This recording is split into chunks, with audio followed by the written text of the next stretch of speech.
When a city runs out of developable land, think of an island like Manhattan. There's really only one direction left to go. Right, you go up. Exactly. You stop building out and you start building up. You build skyscrapers.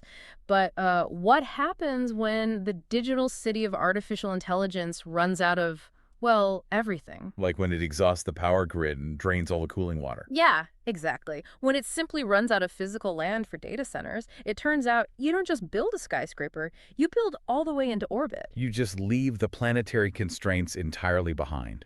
I mean, that is the paradigm shift we are watching unfold right now in real time. It's wild. Sitting here in mid-April 2026, anyone watching the tech or financial markets can feel this, collective holding of breath. And for this deep dive into the latest space compute intelligence, we have a massive stack of incredibly revealing sources. Some really unprecedented documents, honestly. Yeah, we are pulling from confidential Securities and Exchange Commission filings, basically the financial blueprints companies hand over to the government from earlier this month. We also have this jaw-dropping Federal Communications Commission application from January. And that's alongside the latest financial models that project capital expenditures for the entire tech sector. Right. And if we connect all this to the bigger picture, the data we're looking at tells a story that goes way beyond a single corporate event.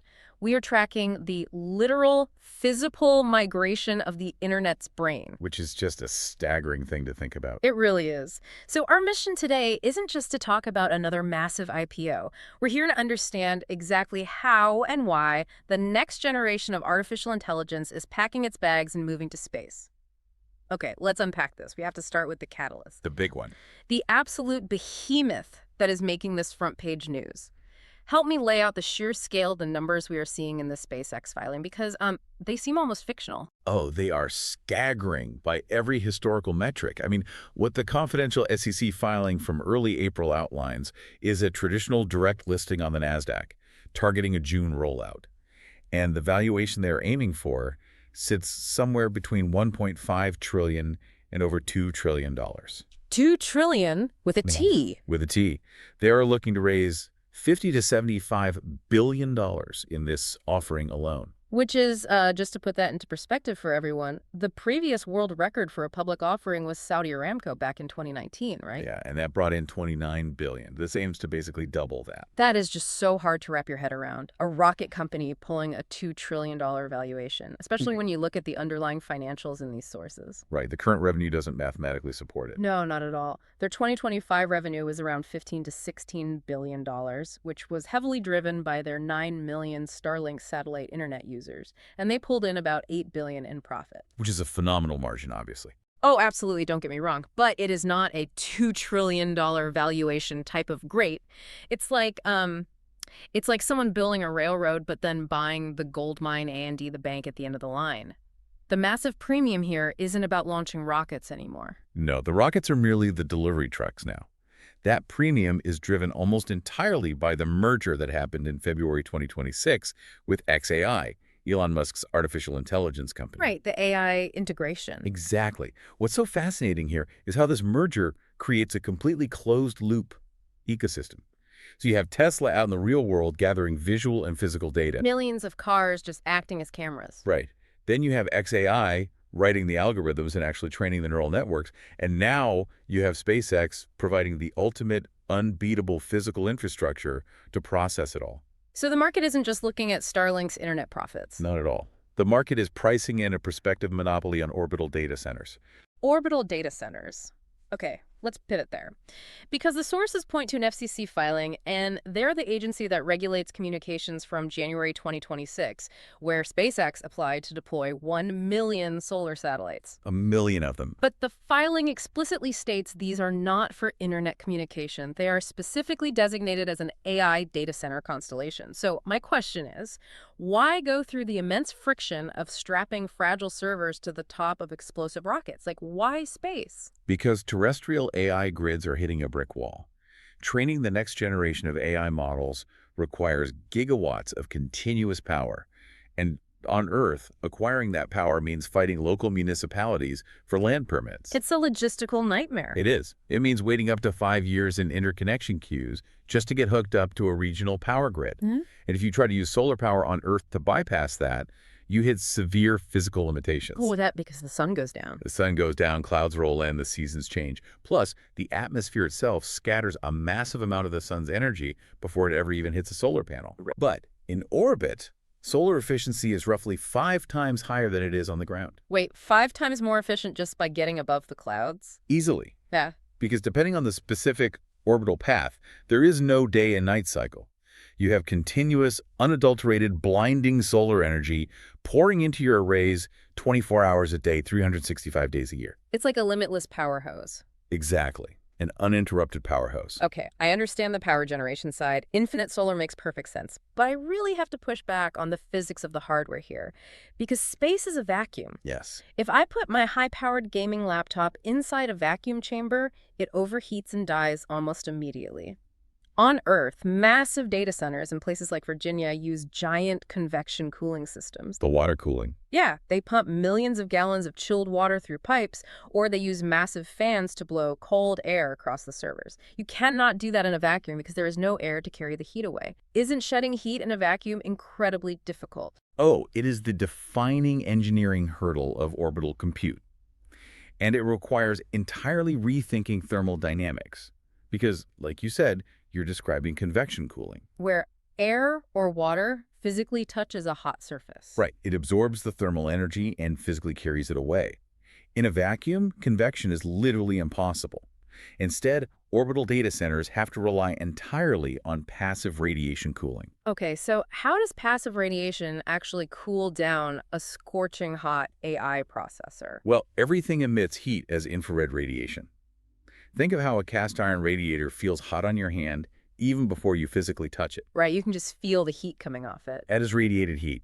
So Yeah. in space, if you design a satellite with massive specialized thermal fins that point away from the sun and out into the deep trees of deep space. Which is what? Super cold. Yeah, it sits just a few degrees above absolute zero. So the heat naturally radiates away as infrared light into that cold void. But that sounds like a much slower process than just blasting a server with cold water. Oh, it is much slower.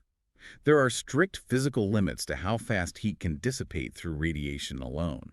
And because of that bottleneck, engineers have to fundamentally redesign the internal chips to spread the thermal load out over a much wider physical area so it doesn't melt. Oh, wow. But this brings us to the massive, game-changing advantage of orbital computing. On Earth, those giant water cooling and fan systems you mentioned, they consume 30 to 40% of a terrestrial data center's total electricity. Wait, really? Almost half the power drawn from the grid just goes toward keeping the computers from melting. Exactly. But precisely 0% of orbital power goes to cooling fans or water pumps. By relying entirely on passive radiation, you eliminate that massive energy overhead. Every single watt of that highly efficient solar power generated in space goes directly into mathematical computation. That is incredible. So the bottleneck of global AI development is literally shifting from fighting over water rights in Virginia to just launching enough thermal radiators into the vacuum of space. Yep. It's a completely different playing field. Which brings us to the actual hardware going up there. The sources highlight a goal to add 100 gigawatts of compute per year. The objective is to make space the cheapest place for AI compute within 36 months. But 100 gigawatts is the power consumption of a medium-sized country. It is an astronomical scale. And the capital expenditure, or CapEx, required to build 100 gigawatts of compute is sending a complete shockwave through the entire semiconductor industry. I bet. Analysts ran the models, and if you tried to achieve that using traditional hardware like buying off-the-shelf Nvidia chips, packing them into standard server racks, and building terrestrial facilities, it would cost an estimated $4 to $5 trillion annually. Trillion annually. Nobody has that kind of liquid capital. I mean, not even if Google, Amazon, and Meta emptied their bank accounts combined. No, it's financially impossible. And SpaceX recognized that. Their solution is radical vertical integration. Doing it all in-house. Exactly. They are constructing what they call terafab facilities. So they're essentially becoming their own chip manufacturers to produce this specialized hardware. Then they're utilizing their own Starship launch vehicles to drop the cost of pushing that payload into orbit below $200 per kilogram. Here's where it gets really interesting, though. Let's look at the chips themselves. Because on Earth, a company like Nvidia designs a faster AI chip every, 12 to 18 months. Yeah, roughly every year or so. And terrestrial data centers will literally rip out year-old hardware and plug in the new ones because the speed gains justify that massive expense. Yeah. But you cannot send a technician up to low Earth orbit with a screwdriver to swap out a GPU on a million different satellites. No, you definitely cannot. And that harsh physical reality completely upends the global semiconductor supply chain. Yeah. The orbital environment basically destroys the business models of companies like Nvidia or TSMC, the Taiwan semiconductor manufacturing company that actually prints the chips. Because of the environment up there. Right. The first massive hurdle they face is radiation. Because the Earth's magnetic field and atmosphere aren't protecting the hardware once it's in orbit. Exactly. Cosmic rays and solar flares tear straight through standard silicon. A single high-energy subatomic particle hitting a standard memory chip can cause what's called a bit flip. A bit flip. Yeah, literally knocks an electron out of place, changing a 1 to a 0 in the binary code. Oh, wow. And in a complex AI calculation, a single bit flip can corrupt an entire neural network training run. So you can't just put standard data center chips in a metal box and shoot them up. Not at all. The hardware must be radiation-hardened. This involves heavy physical shielding, redundant circuitry that constantly checks its own math, and completely different packaging materials. I imagine that severely affected the memory architecture too, right? Because everyone in AI is obsessed with high bandwidth memory, or HBM, right now. Does that have to change? Dramatically. High bandwidth memory is the lifeblood of AI speed. It feeds massive data sets into the processor at lightning-fast rates. On Earth, HBM achieves this speed by stacking memory dies vertically, microscopically close to the processor. Packing them in. Right. It is incredibly dense and highly delicate. But if you pack components that tightly in space, the localized heat cannot radiate away fast enough. And like we talked about, a single cosmic ray could punch right through multiple stacked layers at once. Wait, so if HBM on Earth is like a tightly packed high-rise apartment of memory, space requires sprawling suburbs. Doesn't spreading the memory out increase the physical distance the data has to travel? Like, doesn't that inherently slow down the compute speed? It absolutely increases latency. To make HBM viable in orbit, memory manufacturers like Samsung and SK Hynix have to completely rethink the physical architecture. They need wider spacing for thermal management and massive error correction redundancies. Well, it's literally slower. Yeah, that added distance means the AI physically processes slower than an equivalent chip on Earth. Wow. So because of this heavy, shielded, spread out, locked in design, the entire hardware lifecycle slows to a crawl. Exactly. Maintenance in orbit is economically impossible for individual servers. So these orbital data centers require a 5 to 7 year minimum lifespan. They're engineered for extreme durability over rapid iteration. That is a catastrophic paradigm shift for terrestrial chip makers. I mean, Nvidia's multi-trillion-dollar valuation is built on a subscription-like model of selling the industry the newest, fastest chip every single year. Right. If the biggest growth sector, the orbital data center market, only buys a heavily shielded brick once every 7 years, Nvidia and TSMC have to completely restructure their revenue models. They'd have to charge an astronomical premium up front just to compensate for the lost replacement sales. And this raises an important question regarding the broader financial markets. How do the existing tech giants respond to this existential threat? The sheer scale of this SpaceX IPO validates space as a legitimate, economically viable compute platform. Which forces everyone else's hand. It absolutely forces a response from everyone else. And it is impacting the stock market immediately. The sources detail this fast entry rule approved by the NASDAQ on March 30, 2026, going into effect May 1st. A very timely rule change. Very timely. Normally, major stock indexes wait for a quarterly or annual rebalancing to add new companies. But this new rule allows massive IPOs, and it was clearly written specifically for SpaceX to be fast-tracked into the top 40 of the NASDAQ 100 within just 15 days of listing. And the implications for retail investors there are immediate.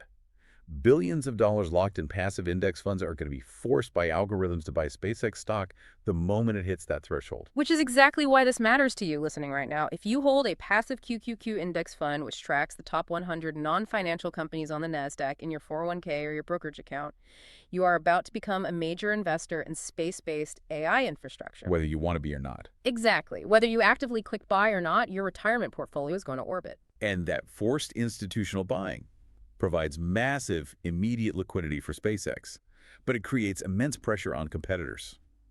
Let's look at the hyperscalers. The massive cloud providers like Meta, Amazon Web Services, and Google Cloud. Their combined planned AI capital expenditure for 2026 is sitting at $610 billion. 610 billion being spent just this year. Yes. But until this IPO, almost all of that $610 billion was earmarked for terrestrial data centers, concrete, water pipes, and land. Right, the Earth stuff. Exactly. But with SpaceX proving that the orbital model can command a $2 trillion valuation, these hyperscalers have to defend their territory. Their earthbound investments suddenly look vulnerable to those power grid bottlenecks we talked about. So they have to pivot. We are already seeing the strategic pivots. Amazon is highly likely to repurpose its upcoming Kuiper satellite constellation from simple internet provision to orbital compute. Google and Microsoft will likely be forced into aggressive orbital partnerships simply because they cannot secure enough local land and water on Earth fast enough to keep up. It is a literal orbital arms race. So, what does this all mean for the everyday retail investor? Because we are casually tossing around trillion-dollar valuations, infinite solar power, and forced index buying. But I have to play devil's advocate here. Is this a flawless infrastructural evolution, or is this the ultimate financial hype bubble designed to subsidize a colony on Mars? It's a critical question. Anyone looking at this space needs to exercise extreme caution. It is a monumental milestone, but the friction and practical realities are severe. First and foremost, this entire business model relies 100% on the continuous, flawless cadence of the Starship launch program. Because of the payload weight, right. If these servers require heavy radiation shielding and wide thermal fins, they weigh significantly more than Earth servers. Much more. And if Starship falters or the cost to orbit doesn't stay below that crucial $200 per kilogram threshold, the basic math of orbital AI compute collapses entirely. A standard rocket would bankrupt the project instantly. Wow. Okay, so that's a huge risk. Secondly, a valuation multiple of 90 to 100 times revenue prices in absolute perfection. It assumes zero regulatory hurdles, zero catastrophic launch failures, and immediate profitability from the AI models. Which never happens. Right. The reality is the initial phase of this orbital build-out will likely be economically much weaker than terrestrial data centers until the Starship logistics mature and the manufacturing of radiation-hardened chips actually scales up. And the sources also highlight massive external pressures, too. The astronomical community is sounding the alarm. Deploying 1 million highly reflective solar satellites, each with sprawling thermal radiators, is going to create unprecedented light pollution. It's a massive environmental concern for space. Yeah, we are talking about fundamentally altering the visual night sky for every human on Earth. You also cannot ignore the intense market volatility inherent in a structure like this. There is massive key man risk centered on Elon Musk. Furthermore, there is the inevitable lockup expiration. Right, when the insiders can finally sell. It's exactly. After the initial IPO and the forced index fund buying spree, really private investors and insiders will eventually be legally allowed to sell their shares. And if they decide to cash out their gains, it could create massive downward pressure on the stock price, leaving retail investors holding the bag. So as an investor, you aren't just buying into AI. You are strapping your portfolio to a launch vehicle that has a tremendous amount of structural, financial, and regulatory turbulence dead ahead. It's a catalyst that permanently alters the technology sector, yes, but the execution risk is astronomical in every sense of the word. To summarize this incredible journey we've taken through these sources today, we are watching a $2 trillion mega IPO act as the starting gun for an entirely new era of computation. The physical bottlenecks of AI development, the land, the water, and the power grids are forcing the industry to migrate from terrestrial warehouses into the cargo bays of rockets. It's just a complete shift in how we build the internet. It really is. We've seen how the harsh vacuum of space demands a total architectural revolution, moving from water-based convection cooling to passive infrared radiation, moving from easily swappable, tightly packed processors to highly shielded, widely spaced, 7-year lifespan orbital bricks that are completely upending the traditional upgrade revenue models of giants like Nvidia and TSMC. We are witnessing the fundamental rewriting of the physical rules of hardware engineering. We really are. So the next time you read a headline about some massive new AI breakthrough, or you check the holdings in your passive retirement account, take a moment to step outside and look up. Because the physical brain of the internet isn't just humming away in a server farm down the highway anymore, it is actively migrating to the stars. Which leaves us with one final, incredibly complex reality to consider. long after this discussion Oh, ends, yeah. if the majority of the world's most advanced artificial intelligence computation soon happens in orbit, physically located in the vacuum of space, entirely outside the jurisdiction, sovereign borders, and local power grids of any single nation on Earth who actually governs that intelligence. That is the multi-trillion-dollar question. It turns out when you build the skyscraper of AI all the way into orbit, the view changes entirely, but the foundation gets a whole lot harder to inspect. Thanks for joining us on this deep dive. We'll catch you next time.